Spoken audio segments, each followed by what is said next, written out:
Hello students, मैं doctor Anupreeta Mishra आज DC circuits के टॉपिक को आगे बढ़ा रही हूँ मैं आज डिस्कस करूँगी सीरीज इक्विवेलेंट रेजिस्टेंस कैसे फाइंड आउट करते हैं या वोल्टेज डिवीजन रूल क्या होता है सीरीज कनेक्शन में, जैसा कि यहाँ मेंशन है। और दूसरा मैं डिस्कस करूँगी current division rule parallel resistances में, और साथ में किरचॉफ्स वोल्टेज लॉ और किरचॉफ्स करंट लॉ भी डिस्कस करूँगी।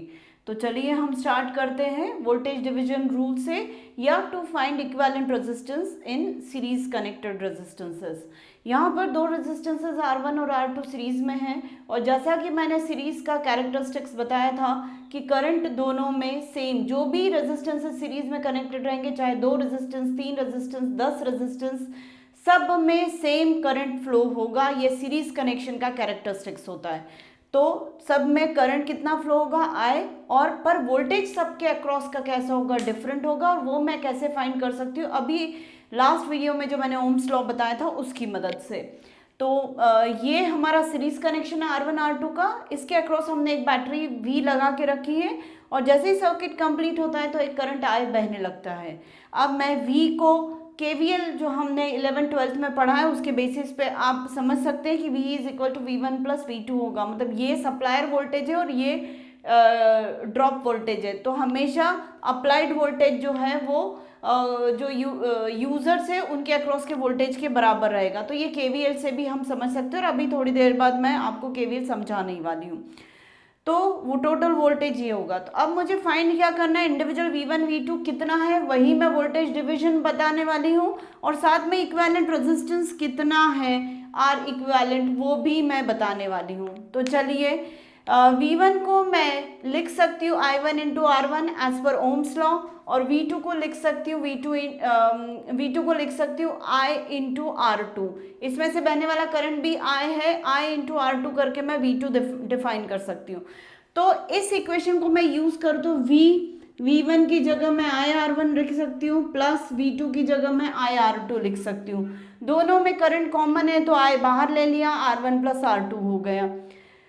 अब मैं I को कॉमन ले लिया तो R1 प्लस R2 को मैं R इक्विवेलेंट एज्यूम करके चल रही हूँ। तो यहाँ पर मैं इस वाली इक्वेशन को यूज करूँ तो V I और इन दोनों की जगह मैंने R इक्विवेलेंट रख दिया। अब अगर मैं R इक्विवेलेंट को इधर वोल्टेज के अपॉन में ले जाती तो V upon R equivalent equal to I होगा, और R इक्विवेलेंट को फिर मैं R1 प्लस R2 रख दूँ तो I is equal to V upon R1 plus R2, ऐसा हम रख सकते हैं। अब ये जो करंट का मेरा एक्सप्रेशन आया है वो मैं V1 के एक्सप्रेशन में और V2 के एक्सप्रेशन में रख दे रही हूँ। तो V1 के एक्सप्रेशन में I की जगह V upon R1 plus R2 रखा, और R1, और V2 के एक्सप्रेशन में मैंने I की जगह V upon R1 plus R2 रखा, और R2 मल्टीप्लिकेशन में। मतलब ये कि इसके अक्रॉस का वोल्टेज R1 के प्रोपोर्शनल होगा, V1 के अक्रॉस का वोल्टेज R1 के प्रोपोर्शनल होगा, और V2 के अक्रॉस का वोल्टेज R2 के प्रोपोर्शनल होगा। मतलब R1 बड़ा है तो V1 बड़ा रहेगा। कहने का मतलब ये है कि R1 R2 से बड़ा है तो V1 भी V2 से बड़ा रहेगा। R1 अगर R2 से बड़ा है तो V1 भी V2 से बड़ा रहेगा। और कितना बड़ा रहेगा ना, क्वांटिटी में कितना रहेगा, तो V इंटू R1 अपॉन दोनों रेजिस्टेंसेस का सम, और V इंटू R2 अपॉन दोनों रेजिस्टेंस का सम। इस हिसाब से हम V1 और V2 निकाल सकते हैं। चलिए इसके बाद मैं करंट डिवीजन रूल बता देती हूँ पैरेलल सर्किट में। अब हम करंट डिवीजन रूल समझ लेते हैं। यहाँ पर दो रेजिस्टेंसेस पैरेलल में लगे हुए हैं, मैं दोनों के बीच में डिस्ट्रीब्यूट होने वाले करंट को समझाऊंगी, और उसका एक्सप्रेशन हम डिराइव कर रहे हैं। साथ में दोनों पैरेलल रेजिस्टेंस की वजह से इक्विवेलेंट रेजिस्टेंस कितना होगा वो निकाल लेते हैं।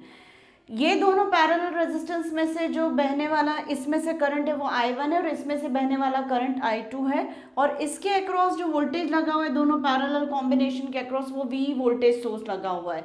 वो दोनों रेजिस्टेंस मिलके V वोल्टेज सोर्स से कैपिटल I करंट ड्रॉ कर रहे हैं। ओम्स लॉ के अकॉर्डिंग मैं यहाँ पर देखूँ तो I1 R1 equal to V हो जाएगा, और I2 R2 equal to V हो जाएगा। तो यही लिखा है, I1 R1 equal to I2 R2 equal to V लिखा है।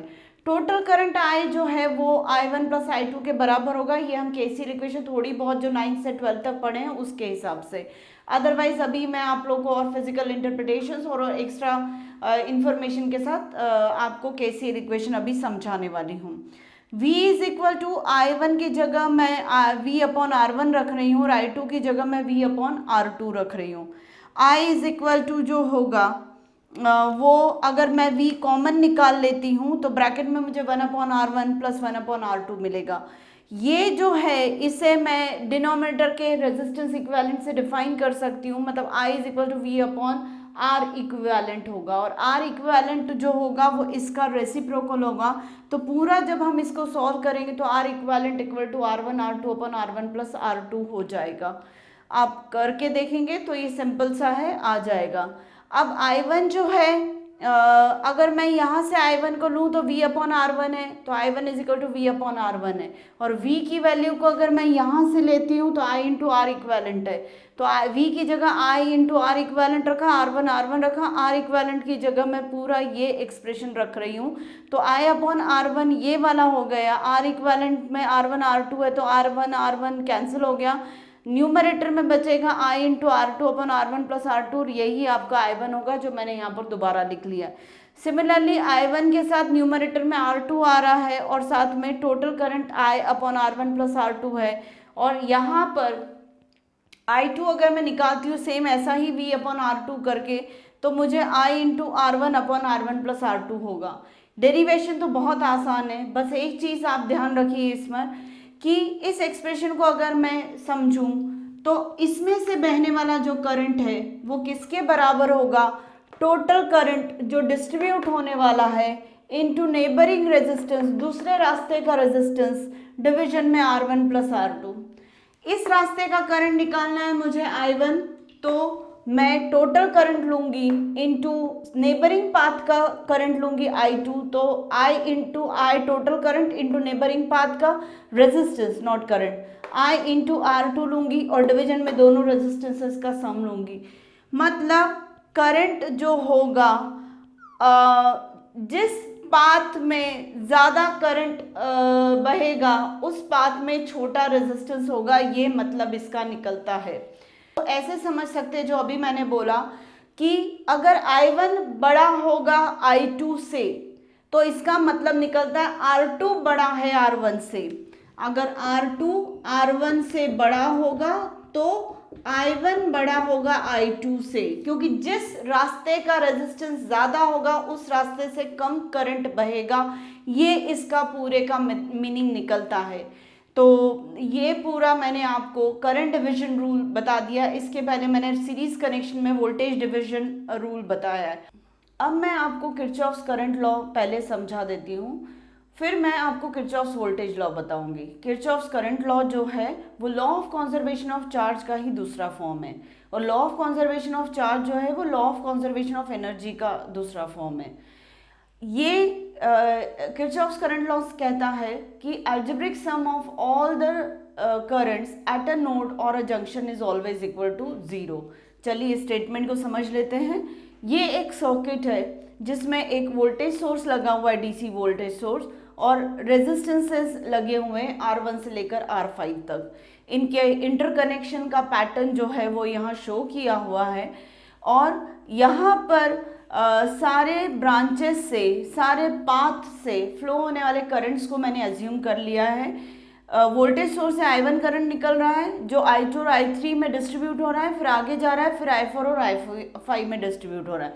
यहाँ से इस नोड पर I5 आ रहा है, यहाँ से I4 जा रहा है, दोनों आगे बढ़ रहा है, फिर I2 जा रहा है और फिर ये I1 हो रहा है। ये सारे जो एंड है, मतलब R4 का एंड, R5 का एंड, R2 का एंड और ये वोल्टेज सोर्स का नेगेटिव पोलैरिटी, ये सब सेम नोड पर कनेक्टेड है, सेम जंक्शन पर कनेक्टेड है।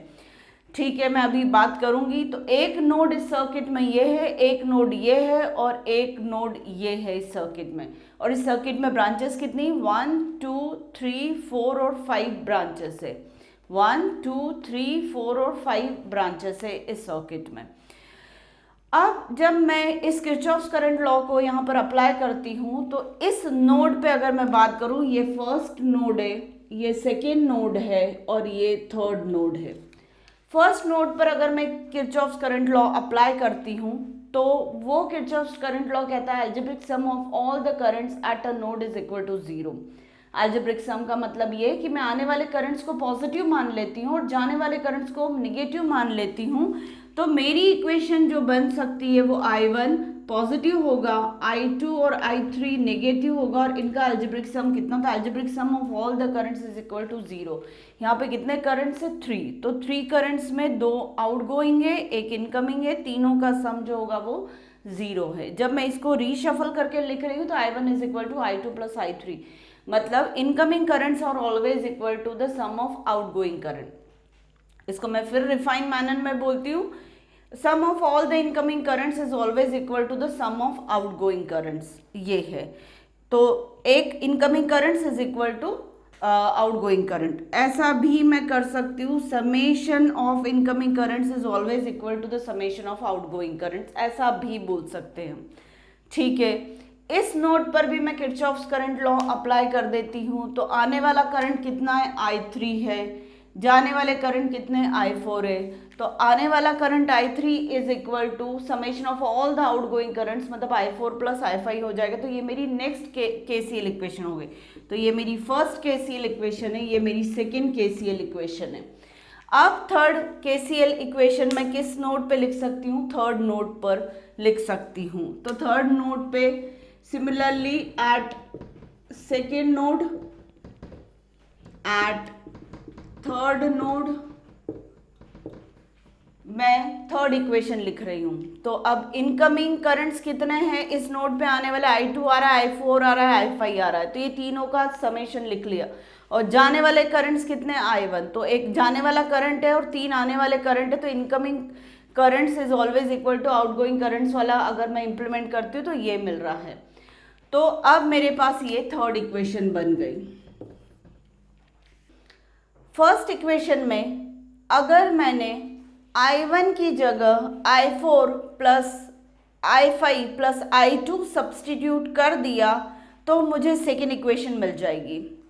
फिर से बताती हूँ, अगर मैंने फर्स्ट इक्वेशन में I1 की जगह I4 plus I5 plus I2 substitute कर दिया तो मुझे थर्ड इक्वेशन मिल जाएगी। चलिए करके देखते हैं। I1 की जगह मैं रख रही हूँ I2 plus I4 plus I5, और इसकी RHS पहले से I2 प्लस I3 है ही, तो I2 कैंसिल हो जाएगा, तो I3 equal to I4 plus I5 मिला।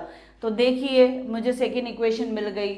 मतलब मैंने लिखी थी 3 इक्वेशंस और उसमें से जब मैंने 2 के साथ जंबलिंग की तो थर्ड इक्वेशन मिल गई। वो यूनिक नहीं है, वो पहले से एग्जिस्टिंग इक्वेशन के जैसी है। इसका मतलब जितने नंबर ऑफ, अब यहाँ पर नोट्स कितने थे अपने पास, 3, और काम की इक्वेशंस कितनी मिली, 2 ही। मतलब तीनों इक्वेशन मेरे काम की नहीं है, नंबर ऑफ नोट्स 3 है, तीनों पर केसीएल इक्वेशन लिख दिया, तो तीनों पर मुझे काम की इक्वेशन नहीं मिल रही है। एक इक्वेशन मुझे यूजलेस मिल रही है। मतलब अगर नंबर ऑफ नोड्स 3 है तो मुझे 3 माइनस 1 2 इक्वेशंस काम की मिल रही है। तो ये रूल है, या ये एक कहना चाहिए कि कंक्लूजन है कि नंबर ऑफ नोड्स जितने होते हैं, number of nodes minus 1 KCL equations लिखनी चाहिए, वही फ्रूटफुल होती है सर्किट सॉल्व करने में। अब ये जो KVL, KCL, current rule, voltage division rule, current division rule, Ohm's law, ये सब क्या कर रहे हैं, हमारी मदद कर रहे हैं किसी भी सर्किट में, जो एनर्जाइज सर्किट है उसके किसी भी कंपोनेंट से बहने वाले करंट को पता करना, या उसमें से उसके अक्रॉस के वोल्टेज को पता करने में। तो चलिए अब हम किरचॉफ्स वोल्टेज लॉ पढ़ लेते हैं। पर अब आपके पास एक की कंक्लूजन है कि किसी भी सर्किट पर केसीएल इक्वेशन आप कितनी लिखेंगे, नंबर ऑफ नोड्स माइनस 1। अगर 5 नोड है तो 4 इक्वेशन लिखेंगे, 10 नोड है तो 9 इक्वेशंस लिखेंगे। इस तरीके से इतनी नंबर ऑफ केसीएल इक्वेशंस हम लिखते हैं। 12th में आप सब पढ़ चुके थे, नया यहाँ पे मैं यही बता रही हूँ, अदरवाइज एज सच मैंने कुछ भी नई चीज आपको फिलहाल बताई नहीं है। अब मैं किरचॉफ्स वोल्टेज लॉ एक्सप्लेन करने जा रही हूँ। किरचॉफ्स वोल्टेज लॉ जो है वो ये कहता है कि किसी लूप में सारे वोल्टेजेस का अगर हम अलजेब्रिक सम ले तो वो 0 होता है। अब एक लूप मतलब एक क्लोज्ड पाथ होता है, ये एक क्लोज्ड पाथ है, ये एक क्लोज्ड पाथ है, ये पूरा एक क्लोज्ड पाथ है। ऐसे मुझे यहाँ पर 3 क्लोज्ड पाथ्स दिख रहे हैं।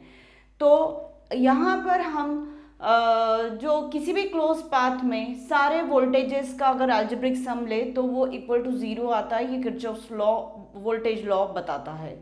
अब अगर मैं अलजेब्रिक सम लूँ तो मुझे कुछ राइज मिलेंगे, कुछ मुझे वोल्टेज बढ़ते हुए मिलेंगे और कुछ वोल्टेज मुझे घटते हुए मिलेंगे।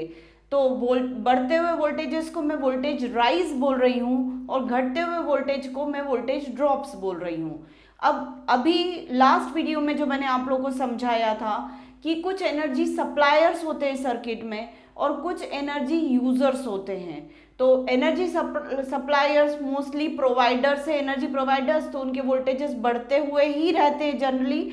और कुछ वोल्टेजेस जो होते हैं, जो यूजर्स के अक्रॉस के वोल्टेज होते हैं, वो ड्रॉप वाले होते हैं। पर ऐसा नहीं है, किसी सर्किट में हम किस हिसाब से चल रहे हैं उस पर भी निर्भर करता है कि कौन हमें बढ़ता हुआ मिल रहा है और कौन हमें घटता हुआ मिल रहा है। मैं अभी यही एग्जांपल दे दूंगी अपने इस लास्ट स्टेटमेंट का। तो चलिए, अब ये जो लूप है और ये लूप है या फिर तीसरा लूप ये है, तो मैं 3 इक्वेशन लिखूं कि 2 इक्वेशन लिखूं, वो मैं अभी बताती हूँ आपको। डिसीजन हमें लेना पड़ेगा। अब यहाँ पर मैंने एक सर्किट शो किया हुआ है जिसमें वोल्टेज सोर्स V है और रेजिस्टेंसेस मुझे 4 मिले हुए हैं यहाँ पर, R1, R2, R3 और R4। किरचॉफ्स वोल्टेज लॉ लगाने के पहले मुझे हर कंपोनेंट के अक्रॉस का वोल्टेज पता होना चाहिए, या एटलीस्ट मुझे अज्यूम कर लेना चाहिए सबके अक्रॉस के वोल्टेज को, ताकि वोल्टेज की क्वांटिटी को मैं वेरिएबल्स के फॉर्म में भी लिख सकूं। तो इस सर्किट में मुझे अगर करंट्स नहीं दिए होंगे, ये वाले करंट्स नहीं दिए होंगे, तो मुझे करंट्स मेंशन करने पड़ेंगे, सर्किट पर मार्क करने पड़ेंगे। तो यहाँ मैंने दे दिए हैं, तो मैं सर्किट पर करंट्स ये वाले मिले हुए हैं मुझे, I1, I2, I3 और I4। अब किसी कंपोनेंट में करंट जिस तरफ से एंटर करता है वहां प्लस साइन देते हैं और दूसरी तरफ माइनस साइन देते हैं। करंट कौन दे रहा है? वोल्टेज सोर्स दे रहा है। कैसे दे रहा है? इसकी पॉजिटिव पोलैरिटी से करंट बाहर निकल रहा है, ठीक है। तो एनर्जी प्रोवाइडर्स के पॉजिटिव पोलैरिटी से ही करंट बाहर निकलता है, ये याद रखना आप लोग। एनर्जी प्रोवाइडर्स या वोल्टेज सोर्स के पॉजिटिव पोलैरिटी से ही करंट बाहर निकलता है। जो एनर्जी प्रोवाइडर से, एनर्जी सप्लायर से, उनके पॉजिटिव पोलैरिटी से करंट बाहर निकलता है, तो इसके पॉजिटिव पोलैरिटी से करंट बाहर निकल रहा है। कितना करंट? I1 यहाँ तक पहुंचा। अब ये यूजर है, तो यूजर में करंट जिस तरफ से एंटर करता है वहां प्लस साइन दोगे, दूसरी तरफ माइनस साइन दोगे। आगे आया ये I1 करंट, उसका कुछ हिस्सा यहाँ पे फ्लो हो गया, I2 और बाकी का I3 उधर फ्लो हो गया। अब R2 में करंट कहाँ से एंटर कर रहा है? ऊपर से, तो मैं ऊपर प्लस साइन दूंगी, नीचे माइनस साइन दूंगी। R3 में करंट किस तरफ से एंटर हो रहा है? लेफ्ट साइड से, तो लेफ्ट में प्लस देंगे, राइट में माइनस देंगे। अब ये I3 करंट आगे आया, किस में से बहेगा? R4 से। ये दोनों सीरीज में है, दोनों सीरीज में, तो दोनों में से करंट कैसा बहेगा? सेम। इसमें से I3 बह रहा है तो इसमें से भी I3 बहेगा। तो I3 कहाँ से एंटर करेगा? ऊपर से। प्लस साइन कहाँ दूंगी? ऊपर, और माइनस साइन कहाँ दूंगी? नीचे। तो इस तरीके से मुझे जो सर्किट मिला था उस पर सारे करंट्स मेंशन थे, I1, I2, I3 हर पाथ पर, और मैंने उन करंट्स के हिसाब से हर कंपोनेंट के अक्रॉस प्लस माइनस साइन लगा दिए। अब जब मुझे किरचॉफ्स वोल्टेज लॉ लगाना है, किरचॉफ्स वोल्टेज लॉ क्या है? Summation of all the voltage rises is equal to summation of all the voltage drops, या फिर algebraic sum of all the voltages across a loop is always equal to 0। कुछ भी बोल लो, बात एक ही है। तो ये जब मुझे लगाना है तो ये सब कर लेना पड़ेगा अपने को पहले से, ठीक है, कर लिया। अब मैं पहला लूप कौन सा ले रही हूँ? OABO। अब इसको भी O नाम दिया, इसको भी O नाम दिया, तो वो इसलिए कि यहाँ कोई कंपोनेंट्स नहीं लगे हुए हैं, तो ये भी टर्मिनल क्या कहलाएगा? मेरा O। तो ये पूरा कौन सा टर्मिनल है? O टर्मिनल ही है। तो मैं अभी किरचॉफ्स वोल्टेज लॉ लगा रही हूँ OABO में, पूरे इस लूप में मैं लगा रही हूँ। कितने वोल्टेजेस हैंडल करने पड़ेंगे मुझे? एक इसके अक्रॉस का, एक इसके अक्रॉस का और इसके अक्रॉस का। तो मेरी केवीएल इक्वेशन जब इस लूप के लिए लिखूंगी तो उसमें 3 टर्म्स होंगी वोल्टेज की। एक V है, एक I1 R1 है, क्योंकि इसके अक्रॉस का वोल्टेज I1 R1 होगा, इसके अक्रॉस का वोल्टेज I2 R2 होगा। अब इसके अक्रॉस का वोल्टेज मैं I1 R1 क्यों ले रही हूँ? तो अकॉर्डिंग टू ओम्स लॉ क्या कहता है कि किसी भी रेजिस्टेंस में से बहने वाले करंट को उससे मल्टीप्लाई कर दो तो उस रेजिस्टेंस के अक्रॉस का वोल्टेज मिल जाता है। तो मुझे R1 के अक्रॉस का कितना वोल्टेज मिल गया? I1 R1। ऐसे ही R2 के अक्रॉस का वोल्टेज कितना मिलेगा? I2 R2। सिमिलरली यहाँ पे कितना वोल्टेज मिलेगा? R3 I3, और यहाँ पर कितना मिलेगा? R4 I3। तो अब फर्स्ट लूप के लिए ये इक्वेशन अपन ने लिख दी है। तो मैंने चलना, इसके लिए जब मैंने लूप के नाम दे दिए, मैंने सारे कंपोनेंट्स के अक्रॉस प्लस माइनस साइन दे दिए, तो मैं एक पॉइंट से इमेजिनरीली चलना शुरू करूंगी और वापस वहीं तक आऊंगी, पूरे लूप को ट्रेस करते हुए, लूप के हर कंपोनेंट को ट्रेस करते हुए, क्रॉस करते हुए मैं जिस पॉइंट से चलना शुरू करूंगी उसी पॉइंट पर आऊंगी। चाहूँ तो मैं क्लॉकवाइज चल सकती हूँ, चाहूँ तो मैं एंटी क्लॉकवाइज चल सकती हूँ। ठीक है, मैं O से A तक जा रही हूँ, फिर A से B, फिर B से O, मतलब यहीं आ गई सेम पॉइंट पे। तो चलिए चलते हैं, O से A तक गई तो मुझे अगर राइज इन वोल्टेज मिला, मुझे वोल्टेज बढ़ता हुआ मिला, तो उस वोल्टेज के साथ मैं प्लस साइन लगाऊंगी, मतलब यहाँ मैंने कुछ नहीं लगाया। फिर मैं A टू B गई तो कितना वोल्टेज मिला? I1 R1। मैं I1 R1 की किस तरफ जा रही हूँ? माइनस की तरफ, तो मैं क्या लगाऊंगी? Minus R1 I1। फिर मैं B से O गई, B से O गई तो मुझे क्या वोल्टेज मिल रहा है? I2 R2। मैं I2 R2 के किस तरफ जा रही हूँ? माइनस की तरफ, तो मैं क्या लगाऊंगी? Minus I2 R2। यहाँ आई, यहाँ कोई वोल्टेज नहीं है, तो इन तीनों का अलजेब्रिक सम मैं क्या लिख दूंगी? 0। कुछ के आगे प्लस साइन, कुछ के आगे माइनस साइन लगा के मैंने इक्वेशन लिख दी। ये मेरी फर्स्ट केवीएल इक्वेशन है, पर मैंने माइनस टर्म्स को दूसरी तरफ ले लिया RHS में और पॉजिटिव टर्म्स को यहीं रहने दिया। तो ये मेरी फर्स्ट लूप पर केवीएल इक्वेशन बन गई, जिसमें राइज इन वोल्टेज ये वाला समेशन है और ड्रॉप्स इन वोल्टेजेस वाला ये समेशन है। इस तरीके से हम केवीएल इक्वेशन लूप्स पर लिखते हैं। एक और केवीएल इक्वेशन लिख देती हूँ मैं, OBCO पर। OBCO पर कितने वोल्टेज टर्म्स मिलेगी? 1, 2 और 3। सबके अक्रॉस प्लस माइनस साइन है। किस हिसाब से लगाया? उसमें करंट जहां से एंटर कर रहा है उधर प्लस, और जहां से करंट बाहर निकल रहा है वहां माइनस। तो इसमें करंट ऊपर से एंटर कर रहा है, जैसा अभी मैंने समझा था, तो प्लस माइनस ये, यहाँ प्लस माइनस ये, और R4 के अक्रॉस प्लस माइनस ऊपर नीचे। चलिए अब मैं O से B तक जाती हूँ तो मुझे कितना वोल्टेज मिला? I2 R2। अब मैं I2 R2 के किस तरफ जा रही हूँ? प्लस की तरफ, तो I2 R2 के प्लस की तरफ जा रही हूँ, तो इसके साथ प्लस साइन। फिर मैं R3 I3 के माइनस की तरफ जा रही हूँ, B to C जा रही हूँ, मतलब माइनस की तरफ जा रही हूँ, तो मैंने माइनस R3 I3 लगा दिया। फिर मैं C to O में R4 I3 के माइनस की तरफ, इधर से I3 करंट फ्लो हो रहा है तो R4 I3 के माइनस की तरफ जा रही हूँ, तो R4 I3 के माइनस की तरफ जा रही हूँ। तो ये मेरी सारी टर्म्स कवर हो चुकी हैं। तीनों टर्म्स का जो अलजेब्रिक सम है इक्वल टू 0 हो जाएगा। फिर मैंने नेगेटिव टर्म्स को RHS में ले लिया और ये मेरी सेकेंड केवीएल इक्वेशन बन गई। देखने को मुझे यहाँ पर थर्ड विंडो ये और मिल रही है, पर इस थर्ड विंडो पे जब मैं इक्वेशन लिखूंगी तो वो इक्वेशन जो होगी वो इन्हीं दोनों इक्वेशंस का निचोड़ होगा। निचोड़ मतलब वो तीसरी इक्वेशन मेरे लिए यूजलेस होगी। तो अब यहाँ पर मैं एक रूल बनाती हूँ, की कंक्लूजन बनाती हूँ कि जितनी नंबर ऑफ विंडोज किसी भी सर्किट में दिखती है, जितनी नंबर ऑफ खिड़कियां दिखती, ये एक खिड़की दिख रही है, एक ये खिड़की दिख रही है, उतने ही नंबर ऑफ केवीएल इक्वेशंस लिखिए। आप बाहर वाले लूप्स को लेते हुए मत लिखिए, या फिर जितनी नंबर ऑफ विंडोज है तो उतनी ही इक्वेशन लिखनी। कितनी विंडोज है? 2। तो मैं ऐसे कर सकती हूँ, एक केवीएल इस पर लिख दूं और एक केवीएल बाहर वाले पे लिख दूं तो भी चलेगा। एक केवीएल इस पे लिखूं और एक बाहर वाले पे लिखूं तो भी चलेगा, मतलब लिखनी 2 ही केवीएल इक्वेशन है। क्यों? क्योंकि 2 विंडोज दिख रही है। पर चाहो तो आप एक्सटर्नल लूप पर भी केवीएल इक्वेशन लिख सकते हो, पर लिखनी कितनी है? 2 ही। तो number of KVL equations is equal to number of windows in a circuit। जितने नंबर ऑफ विंडोज होती है उतनी नंबर ऑफ आप केवीएल इक्वेशन लिखिए, नंबर वो रखिए। बाकी केवीएल इक्वेशन आप चाहो तो इस पे लिख दो और बाहर वाले पे लिख दो, इस पे लिख दो या बाहर वाले पे लिख दो या इन दोनों पे लिख दो, ठीक है। मेरे पास अगर एक सर्किट ये है, ये तो कितनी विंडोज दिख रही है यहाँ पर 3, तो मैं कितनी केवीएल इक्वेशन लिखूंगी, 3 केवीएल इक्वेशंस लिखूंगी।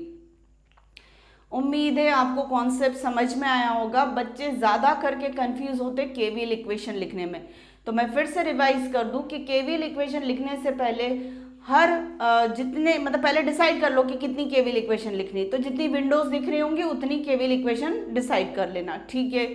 फिर जिस लूप पर केवीएल इक्वेशन लिखनी होगी या सारे जितने भी कंपोनेंट्स है उसमें से बहने वाले करंट्स को एज्यूम कर लो और उन करंट्स के हिसाब से करंट्स एज्यूम कर लो और उन करंट्स की एंट्री के हिसाब से प्लस माइनस दे दो। उसके बाद केवीएल लिखना शुरू करना। केवीएल लिखने के लिए जिस लूप पर केवीएल इक्वेशन लिखोगे उस लूप के एक टर्मिनल से चलना शुरू करना, क्लॉकवाइज चलो और लौट कर वहीं आओ। चलते टाइम जितने भी आपको वोल्टेजेस मिलेंगे, अगर राइज मिल रहा है तो प्लस साइन के साथ उस टर्म को लिखो, ड्रॉप मिल रहा है तो माइनस साइन के साथ उस टर्म को लिखो। ऐसे करते हुए सारे टर्म्स को लिख डालो, इक्वल टू 0 लिखो, तो वो आपकी केवीएल इक्वेशन बन जाती है। ये बेसिक तरीका है किरचॉफ्स वोल्टेज लॉ लिखने का। आशा करती हूँ कि आप लोगों को समझ में आया होगा Kirchhoff's current law, Kirchhoff's voltage law. आगे जाके जितने भी हम पढ़ने वाले हैं मेथड्स सर्किट एनालिसिस की, करंट और वोल्टेज फाइंड करने की, कहीं ना कहीं सारी मेथड्स के केसीएल केवीएल को कनेक्ट करती हैं या इसकी हमें ज़रूरत पड़ेगी। तो उम्मीद है आपको मेरा पढ़ाया हुआ समझ में आया होगा। बहुत ही बेसिक है ये, मैं ये नहीं कहूँगी ये टफ है, पर फिर भी बच्चे केवीएल इक्वेशन अप्लाई करते टाइम थोड़ी बहुत गलती कर देते। केसीएल में नहीं करते, केवीएल में गलती करते। तो थंब रूल याद रखिएगा, कितनी केसीएल इक्वेशंस लिखनी है, नंबर ऑफ नोड्स -1, और कितनी केवीएल इक्वेशन लिखनी है, जितनी नंबर ऑफ विंडोज दिख रही उतनी केवीएल इक्वेशंस आपको लिखनी है। इसके बाद मैं सम्स भी करवाऊंगी, तो उसमें भी आप लोगों को समझ में आ जाएगा कि किस हिसाब से इम्प्लीमेंट करते केवीएल और केसीएल को। तो प्लीज़ आज का वीडियो अगर आपको पसंद आया हो तो तुरंत लाइक कर दीजिए और प्लीज़ मेरे चैनल को सब्सक्राइब और शेयर भी करिए और ज़्यादा से ज़्यादा फ़ायदा उठाने की कोशिश करिए। Thank you.